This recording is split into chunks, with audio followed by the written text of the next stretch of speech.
Hi dear students, let's see this question that came in JEE Advanced Paper 2 Physics in the year 2018. The question was slightly controversial in nature because of one assumption that is missing, the assumption of paraxial rays. Actually इस assumption की वजह से of late JEE में कई बार एररनेस questions आए हैं। 2016 में भी एक ऐसा क्वेश्चन आया था जिसमें paraxial rays का assumption मिसिंग था। तो same is happening over here, but अगर अपन पैराक्सियल रेस का assumption नहीं लेंगे इस क्वेश्चन के अंदर तो of course we will not be able to solve the question. If we take the assumption of paraxial rays the question becomes simple. ये कॉनकेव मिरर है, यहाँ पे एक ऑब्जेक्ट ऐसा ट्रायंगुलर शेप का ऑब्जेक्ट रखा गया है and we have to choose the option which represents the image of this triangle. Now you can see that this angle is 45. So basically we can say that this 45 degree is a very large angle and they've also said that this distance is f by 2. तो मतलब ये triangle छोटा अपन consider कर ही नहीं सकते। Focal length मतलब इस triangle की ये जो साइड है ये f by 2 के इक्वल है, तो किसी भी तरीके से इस ट्राइंगल को अपन छोटा नहीं मान सकते। So the problem is that paraxial rays के assumptions वैलिड नहीं रहेंगे because you know any ray if you are going to consider so that will become marginal। मतलब if you try to do this question properly तो यहाँ पे एक single image नहीं आएगी क्योंकि मार्जिनल रेस के केस में you do not get the single image. तो the point is that we will have to solve this question assuming paraxial rays only. Paraxial rays का assumption लेके ही इस क्वेश्चन को सॉल्व करना पड़ेगा because here triangle is large, so the problem is ki that assumption we have to take। Okay, now if we take that assumption then we can do this question by two possible methods। ठीक है, one रे diagram से कर सकते हैं, नहीं तो mathematically भी इस क्वेश्चन को कर सकते हैं। So first let us do this by ray diagram. ठीक है, अब if you try to do this by ray diagram तो इफ यू थिंक केयरफुली तो लेट अस से कि ये ट्राइंगल है। ठीक है, now this is the triangle, this is the focus, this is f by 2। If we try to recollect in the case of concave mirror, कोई भी जो object पोल और फोकस के बीच में रखा हो तो उसकी इमेज वर्चुअल बनती है। ठीक है, एनलार्ज्ड वर्चुअल ऑन और ये वर्चुअल साइड की तरफ बनती है, राइट।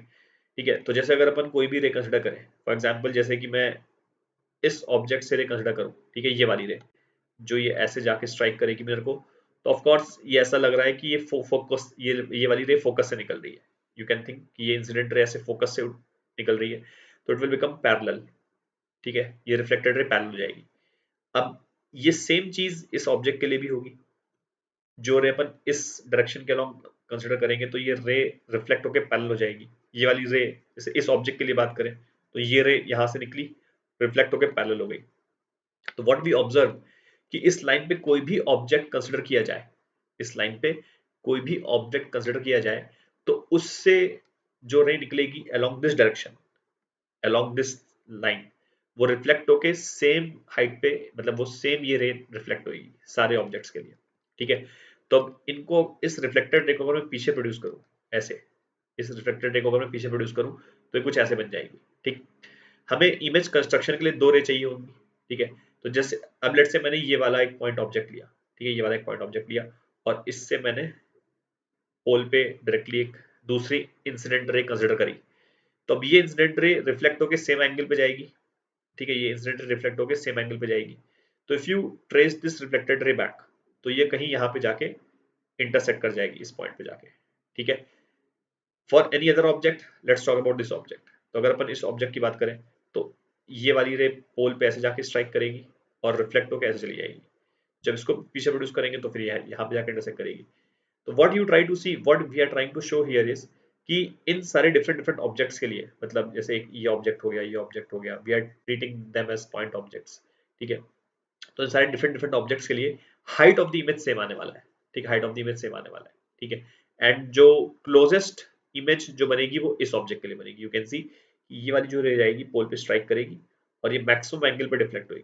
ठीक है, ये वाली रे मैक्सिमम एंगल पे डिफ्लेक्ट होगी ऐसे। ठीक है, तो ये जब पीछे प्रोड्यूस करेंगे तो ये वाला जो इमेज आएगा ये क्लोजेस्ट आएगा मिरर के। और वैसे भी अगर तुम्हें थ्योरी से पता हो कि ये फोकस पे जो ऑब्जेक्ट रखा होगा उसकी इमेज यहाँ इन्फिनिटी पे बनेगी। ठीक है, यहाँ पे इन्फिनिटी पे बनेगी। ठीक है, ये जो पोल पे ऑब्जेक्ट रखा होगा इसकी इमेज पोल पे बनेगी। ठीक है। तो जैसे जैसे अपन फोकस से पोल की तरफ चलेंगे तो इमेज इन्फिनिटी से पोल की तरफ शिफ्ट होगी। हेंस इस ऑब्जेक्ट की इमेज जो f/2 है in all these given objects, मतलब इन सारे ऑब्जेक्ट्स में जो f/2 पे ऑब्जेक्ट रखा हुआ है उसकी इमेज क्लोजेस्ट आएगी मिरर के, ये यहाँ से भी दिख रहा है। तो दैट मीन्स हमने यहाँ से एनालिसिस करके पता लगा लिया कि सारे इमेजेस, सारे ऑब्जेक्ट की जो इमेज आएगी वो सेम हाइट पे आएगी। तो मतलब कुछ ऐसा सा फिगर बनना चाहिए, ठीक है, ये ऐसा, ठीक है। आई होप समझ में आ गया होगा, और ये f/2 वाला क्लोजेस्ट आएगा। तो if you go back, this option D matches, ये f/2 की इमेज रही होगी और ये इन्फिनिटी पे ऐसे पैरेलल जा रहा है, ठीक है। None of the other options are right. तो ये तो एक तरीका हो गया इसको रे डायग्राम से करने का। आई hope you would have understood, ठीक है। अब इस क्वेश्चन को मैथमेटिकली भी अपन कर सकते हैं, ठीक है। मैथमेटिकली कैसे करेंगे, मिरर फॉर्मूला यूज करके, ठीक है। तो उसके लिए व्हाट आई एम डूइंग, जैसे ये कॉनकेव मिरर है, ठीक है, ये ऑब्जेक्ट है, ठीक है। लेट्स कंसिडर, तो ये फोकस हो गया, ठीक है, ये पोल हो गया, ठीक है। Let's consider a general object which is at a distance of x, ठीक है। तो अब इसकी हाइट भी x हो जाएगी बिकॉज ये एंगल 45 दिया गया है क्वेश्चन के अंदर, दिस एंगल इज 45 डिग्री। तो इस ऑब्जेक्ट की हाइट भी x हो जाएगी, ठीक है। ये डिस्टेंस कितनी होगी, f माइनस एक्स, ठीक है। f और x सब मैग्नीट्यूड की अभी मैं बात कर रहा हूँ, ठीक है। अब if we apply the mirror formula 1/v plus 1/u is equals to 1/f होता है, ठीक है। इसमें we will keep things with sign. तो पहले इसको अगर अपन एक फॉर्मेट में ले आए तो ये ऐसा आ जाएगा, ठीक है। तो यहाँ से v की वैल्यू कितनी आ रही है, f u upon u minus f, ये आ रही है, ठीक है। इसमें we have to put things with sign, ठीक है। अब अगर अपन v की बात करते हैं सबसे पहले, तो किसी जनरल ऑब्जेक्ट के लिए u की वैल्यू कितनी है, वो f माइनस एक्स है, but we'll have to put that with negative sign, ठीक। तो इस फॉर्मूले में, और f को नेगेटिव f रखना पड़ेगा बिकॉज कॉनकेव मिरर का फोकल लेंथ नेगेटिव होता है। तो फॉर एग्जांपल अगर इसका फोकल लेंथ 20 हुआ तो वी विल पुट हियर -20, ठीक है। तो f रिप्रेजेंट्स द मैग्नीट्यूड, मतलब जो अब मैं रखूंगा यहाँ तक तो f साइन, मतलब यहाँ तक तो f एल्जेब्रिक था, बट अब मैं इसमें f की जगह क्या रखूंगा, -20, है ना। तो I hope you are understanding. तो बेसिकली मैं -f रखूंगा यहाँ पे, राइट। तो अब ये f क्या हो गया, ये वाला f जो है मैग्नीट्यूड हो गया, मतलब दिस f इज 20। तो जैसे अगर इस फोकल लेंथ की, इस कॉनकेव मिरर की फोकल लेंथ -20 है, तो ये जो f की वैल्यू हो गई 20 हो गई, और ये मैंने माइनस साइन अलग से लगा दिया। I hope you are understanding, please not get confused, ठीक है। और u की वैल्यू कितनी हो गई, u अगेन, ये f माइनस एक्स भी था नेगेटिव साइन, तो कितना हो गया f माइनस एक्स, ठीक।